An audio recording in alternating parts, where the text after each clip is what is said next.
साल 2024 दुनिया भर में जंग के नाम रहा है।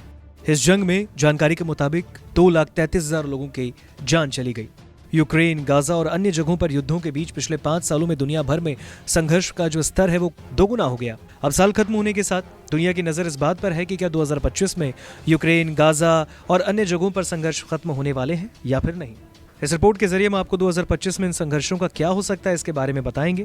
सवाल यह है कि क्या युद्ध रुकेंगे और वहां के अभी हालात क्या हैं। तो सबसे पहले बात करते हैं गाजा युद्ध की। आखिर गाजा युद्ध का क्या होगा। 2025 में दुनिया की नजर गाजा में 1 साल से ज्यादा समय से चल रहे संघर्ष पर टिकी हुई है। हमास ने 7 अक्टूबर 2023 को इजराइल की अभेद्य मानने वाली सुरक्षा व्यवस्था को तोड़ते हुए इसके इलाकों में हमला किया। इस हमले में करीब 1200 इजरायलियों की जानें गई और 5000 से ज्यादा लोग जख्मी हैं। इस दौरान हमास लड़ाके 240 लोगों को बंधक बनाकर गाजा ले गए।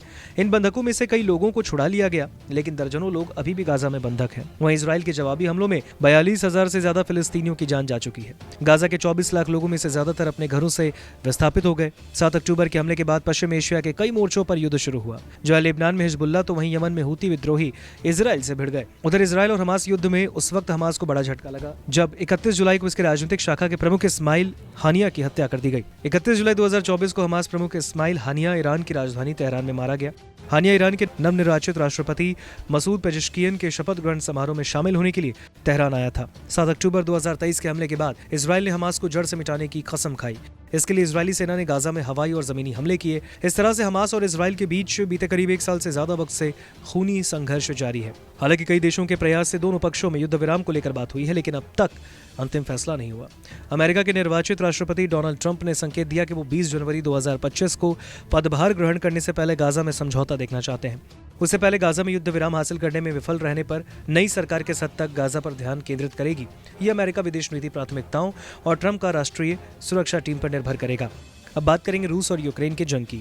रूस और यूक्रेन के बीच फरवरी 2022 से युद्ध चल रहा है और अगले साल ये संघर्ष किस करवट बैठेगा, दुनिया की इस पर नजर रहेगी। 23 फरवरी 2022 की रात रूस के राष्ट्रपति व्लादिमीर पुतिन ने यूक्रेन के खिलाफ सैन्य ऑपरेशन का ऐलान किया। चंद घंटे बाद यानी 24 फरवरी को तड़के सुबह अचानक यूक्रेन की राजधानी कीव और आसपास के शहरों में हवाई हमले होने लगे। रूस के इस हमले से पूरी दुनिया में हड़कंप मच गया। उधर यूक्रेन ने जवाबी कार्रवाई शुरू की। राष्ट्रपति जेलेंस्की ने एक बयान में दावा किया कि रूस के हमले के बाद से यूक्रेन ने युद्ध मैदान में 43,000 सैनिकों को खो दिया है। वहीं रूस ने सार्वजनिक रूप से अपने हताहतों की तादाद का खुलासा नहीं किया, लेकिन इसके भी काफी नुकसान है। युद्ध के शुरू होने के साथ शुरू हो गया दुनिया का 2 धड़ों में बंटना।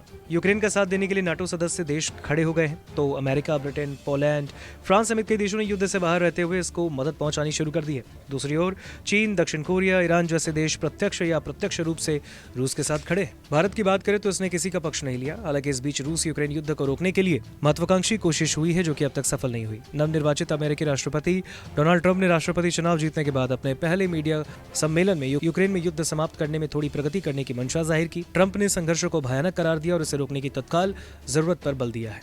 अब बात करें सीरिया संकट की, तो सीरिया के राजनीतिक संकट पर 2025 में लोगों की निगाहें होंगी। देश में कुछ सालों से शांत पड़ा गृह युद्ध अचानक नवंबर-दिसंबर 2024 में उभरा।